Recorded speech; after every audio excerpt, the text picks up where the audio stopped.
పేజీలపైన సంతకాలు పెట్టు. ఏమి కాగితాలయ్యా ఇవి? ఇవి నీ భూమి దస్తావేజులు.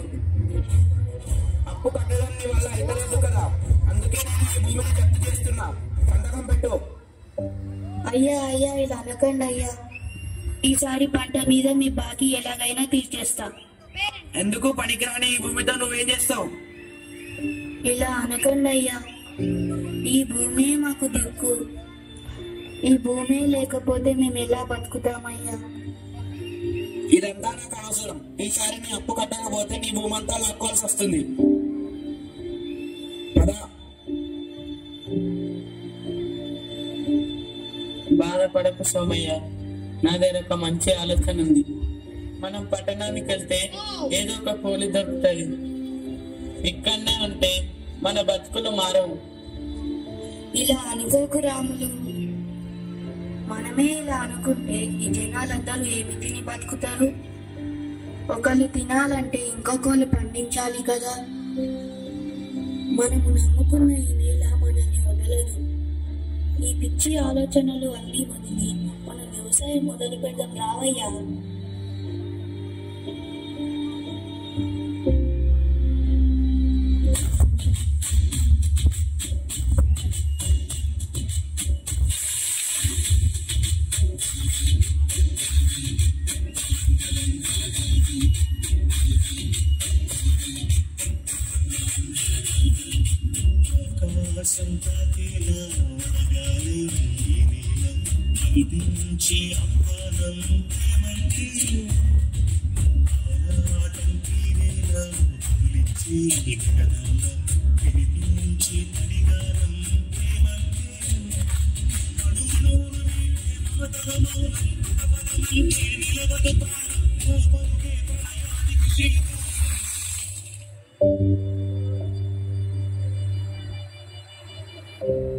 పోయినసారి కూడా వర్షాలు పడలేదు సోమయ్య.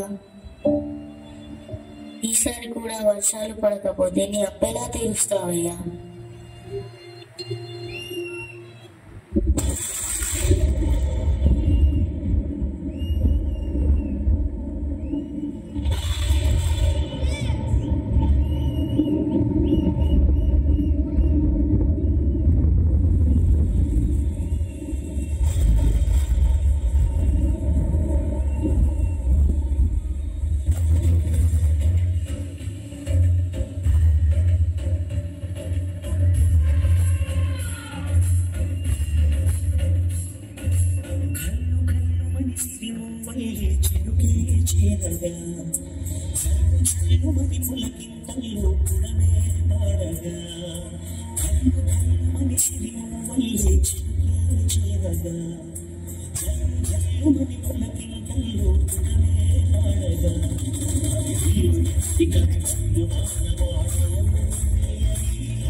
ఆకలి ఆకలి ఆకలిస్తుందయ్యా.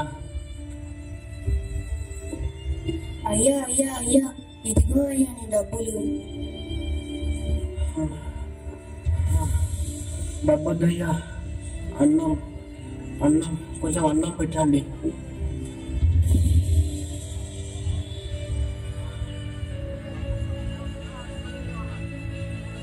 నన్ను క్షమించు సోమయ్య. ఇన్ని రోజులు డబ్బున్న అహంకారంతో నిన్ను చిన్న చూపు చూసిన, నిన్ను చాలా బాధ పెట్టిన.